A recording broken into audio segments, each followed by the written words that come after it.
All right, folks, this is Harris Sultan, and unfortunately, I've been traveling, which is the reason why I haven't been uploading videos as frequently as I or you would have liked.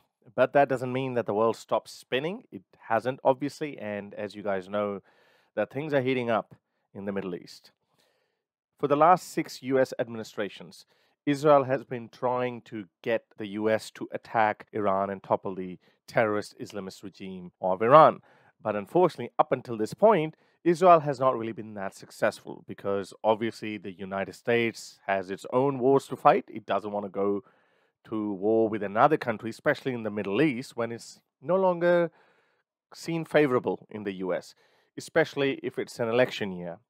Biden is already trailing behind Trump, who has presented himself very successfully as a no war president. So the US doesn't want to go to war with Iran. Israel wants to take the US to go to war with Iran because Iran is the head of the snake as far as Israel's safety is concerned. So, as you guys know, yesterday Israel finally retaliated against Israel's attack on the Iranian embassy in Damascus. So, what does Israel do now? What options does Israel have? It's actually very complicated because, as I said, the US doesn't want to go to war with Iran. Israel saw an opportunity present itself when Israel's intelligence agency noted that General Raza Zahidi, the mastermind, or not a mastermind, but at least he gave the thumbs up to Hamas to carry out the terrorist attacks that it did on October 7th. So that was a perfect opportunity for Israel. Take out the guy who was involved in the worst terrorist attack on Israel and also provoke Iran to go to war with Israel, which will bring the US closer to Israel. As you guys know, Joe Biden has been trying to distance himself from Israel, especially Benjamin Netanyahu, which is, I think, not a point to dwell on because I think no matter who was the prime minister of Israel in the wake of October 7th, any Israeli prime minister would have done the same thing that Benjamin Netanyahu did. So Israel wanted to provoke Iran to go to war and thus bringing the US closer to Israel and shift the focus away from Gaza, as it has been the case in the last week or so. And then also as a result, Netanyahu get to prolong his stay, but more importantly, Israel loses one of its worst enemies in Iran. Now, Iran was left in a bit of a pickle. If Iran does not respond, then the whole Muslim world and also Iran's enemies are going to be laughing because Iran likes to present itself as that big bullish thug of the region where it can do whatever it wants. But obviously, that's not the case. Israel, on the other hand, stands up to Iran's bullying tactics because Israel has the backing of the US and the West. So Iran had to respond. But Iran also knows that the US has been distancing itself from Netanyahu's Israel. So Iran doesn't want to attack too strongly because if it did, then that would bring the US closer to Iran. But if it doesn't attack, then everyone would be making fun of Iran. So Iran finally communicated to the US through Turkey that we're going to attack within the next 48 hours, and hence the US saying that the attack on Israel from Iran is imminent in the next 24 to 48 hours, and it happened within that time frame. Now, Iran, knowing that Israel has a good anti-missile technology, good defense system, then I think it kind of overcooked it. Iran threw some 300 projectiles at Israel that comprised of ballistic missiles, although in small quantity, fairly decent number of cruise missiles, and then those homemade rockets, and then also those Shahed drones. Most of them, I would say 99% of them, were intercepted by Israel, by the US, the UK, and maybe by France as well, but more importantly, by Jordan and Saudi Arabia as well. That was the icing on the cake, because your fellow Muslims who also hate Israel, they're stopping you from attacking Israel. That's a big slap in the face of Iran.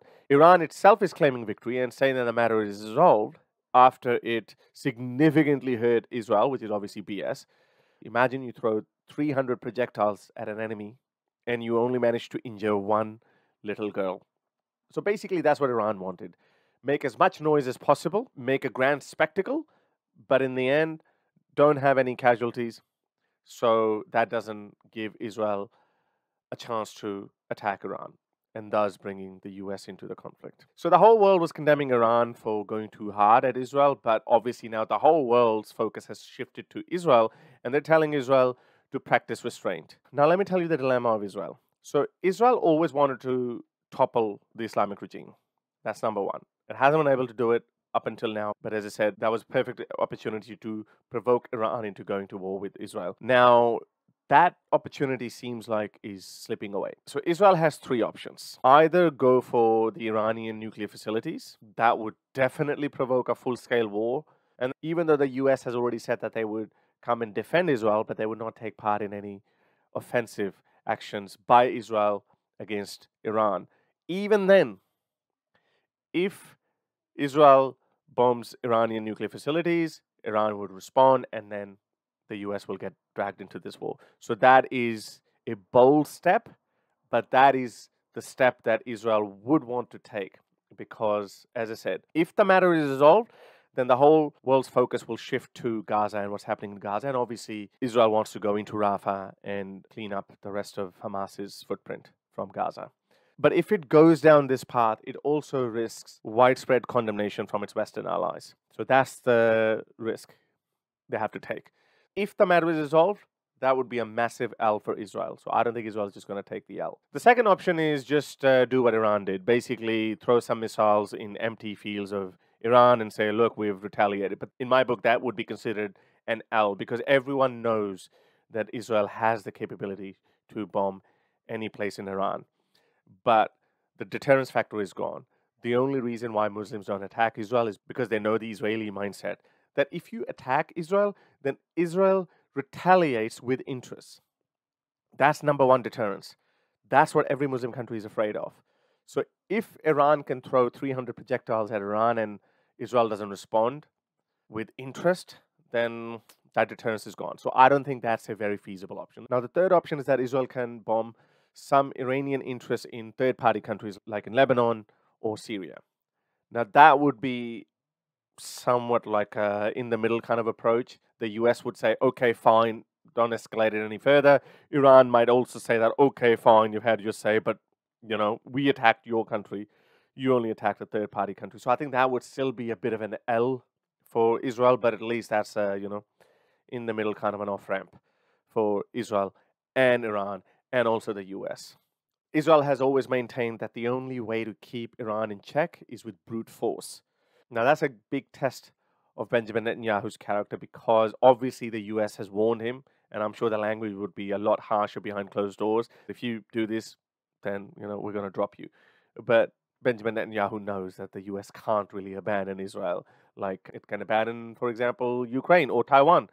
It cannot abandon Israel like that. So I would personally want Israel to take advantage of the situation and to hell with it. Just bomb Iran's nuclear facilities, because if they do that, then yes, the US and the world would be angry, but they are not going to abandon Israel. Conversely, if Iran doesn't respond, because Iran also knows that the US and the West will come after Iran, so there is a strong likelihood that Iran actually may not even respond. So there's only two options if you go after nuclear facilities. Iran may respond, in which case the West will stand by Israel, or Iran might not even respond, and in that case, you have put Iran's nuclear threat at least 5 to 10 years away. So I think Israel should go for that, but I don't think Israel is going to go for that. I think Israel is going to go for that middle option. It's just going to bomb Iranian interests in Syria or Lebanon, and that will be the end of it. And then Israel will move to Rafah. But that, yeah, I don't see that as a good option though, because right now, for the last week and a half, the whole world is fixated with what's happening in the Middle East vis-a-vis Iran and Israel, not what's happening in Gaza. So that would be a key thing for Israel. But anyway, what do you guys think? Let me know in the comments below. If I've missed anything, if I've missed a certain angle, then please do bring it to my attention. And if you like the video, then like, share, and subscribe to the channel. And if you would like to support me, then you can be my patron by going to patreon.com/Harris Sultan, or you can buy me a coffee by going to buymeacoffee.com/Harris Sultan. I cannot stress enough that your support is absolutely critical for my work. Until next time, ta-da. If you'd like to support my work, you can become my patron by going to patreon.com/Harris Sultan, or you can simply buy me a coffee.